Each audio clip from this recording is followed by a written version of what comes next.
91 dari 100 negara termiskin di dunia. Hal ini disebabkan karena tingkat pendidikan yang rendah, tingkat pendapatan yang rendah, tinggal atau hidup di daerah yang berkualitas rendah, kurang memiliki jaminan pekerjaan, mempunyai akses yang lebih rendah terhadap layanan dasar.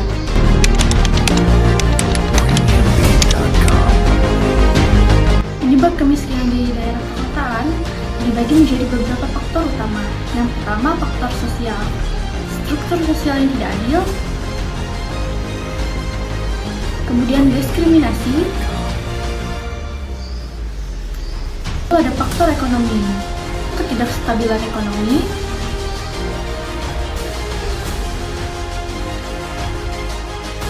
faktor politik seperti ketidakadilan distribusi sumber daya, kemudian ada ketidakstabilan politik,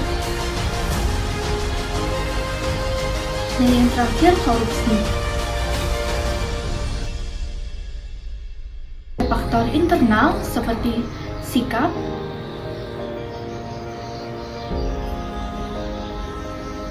pengalaman dan pengamatan, kepribadian, dan konsep diri.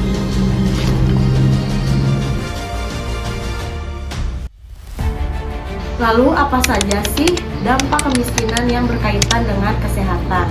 Kemiskinan memiliki dampak signifikan terhadap kesehatan, baik dari segi akses terhadap layanan kesehatan, kondisi kesehatan fisik, maupun mental. Berikut adalah beberapa dampak utama kemiskinan yang berkaitan dengan kesehatan. Yang pertama, akses terbatas ke layanan kesehatan. Masyarakat miskin seringkali tidak mampu membayar layanan kesehatan atau asuransi kesehatan. Ini menyebabkan mereka tidak mendapatkan perawatan medis yang dibutuhkan atau menunda pengobatan hingga kondisi mereka memburuk. Akibatnya, penyakit yang seharusnya bisa dicegah atau diobati menjadi lebih serius. Yang kedua, gizi buruk. Kemiskinan membatasi kemampuan keluarga untuk membeli makanan bergizi. Banyak individu dan rumah tangga miskin terpaksa mengkonsumsi makanan yang rendah nutrisi yang menyebabkan kekurangan gizi. Gizi buruk terutama berdampak pada anak-anak, mengakibatkan stunting atau pertumbuhan yang terhambat dan keterlambatan perkembangan fisik dan mental. Yang ketiga, tingginya angka kematian ibu dan anak. Seringkali terjadi karena kurangnya akses ke fasilitas kesehatan, gizi buruk selama kehamilan, serta terbatasnya pengetahuan tentang kesehatan reproduksi dan kehamilan. Selanjutnya, apa sih upaya pemerintah mengentaskan kemiskinan di perkotaan? Berikut upaya pemerintah dalam mengentaskan kemiskinan di perkotaan itu melibatkan berbagai program dan kebijakan yang difokuskan pada pemberdayaan ekonomi, kemudian penyediaan perumahan, serta peningkatan akses terhadap pendidikan dan layanan kesehatan.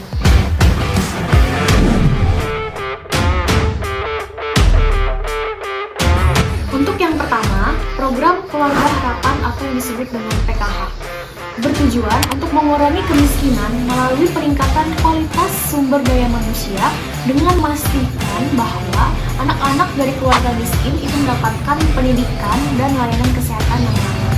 Nah, lanjut untuk yang kedua, bantuan pangan non-tunai bertujuan dalam mengatasi masalah kesehatan pangan di kalangan masyarakat miskin di perkotaan, ini sehingga mereka dapat memenuhi kebutuhan dasar meskipun dalam perbatasan ekonomi. Yang ketiga, pembangunan perumahan rakyat dan program rumah murah. Ini bertujuan untuk mengurangi jumlah kawasan permukiman kumuh di perkotaan dan menyediakan hunian yang layak serta terjangkaunya bagi masyarakat miskin. Kemudian selanjutnya, peningkatan akses kesehatan melalui Jaminan Kesehatan Nasional atau yang disebut dengan JKN. Berikut yang terakhir, peningkatan akses pendidikan melalui Kartu Indonesia Pintar atau yang disebut dengan KIP. Ini bertujuan untuk mengurangi angka putus sekolah di kalangan anak-anak di perkotaan dan meningkatkan peluang mereka untuk mendapatkan pekerjaan yang lebih baik di masa depan.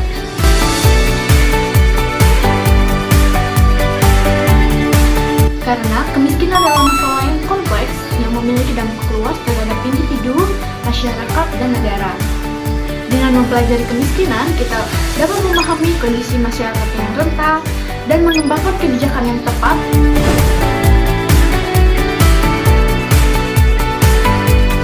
Dengan memahami penyebab dan dampaknya, kita dapat merancang program yang lebih efektif untuk mengurangi kesenjangan antara yang kaya dan yang miskin.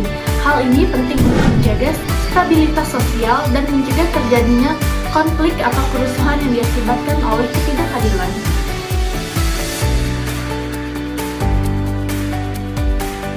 Karena keterbatasan akses terhadap pendidikan dan kesehatan.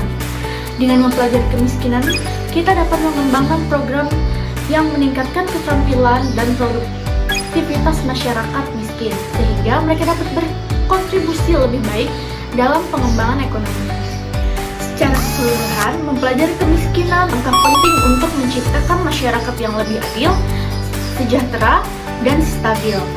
Ini memberikan dasar untuk tindakan nyata mengentaskan kemiskinan, meningkatkan kualitas hidup masyarakat, dan mendorong pembangunan yang merata. Jangan biarkan kemiskinan mendefinisikan siapa Anda. Dengan keberanian dan ketekunan, kita bisa menciptakan peluang baru.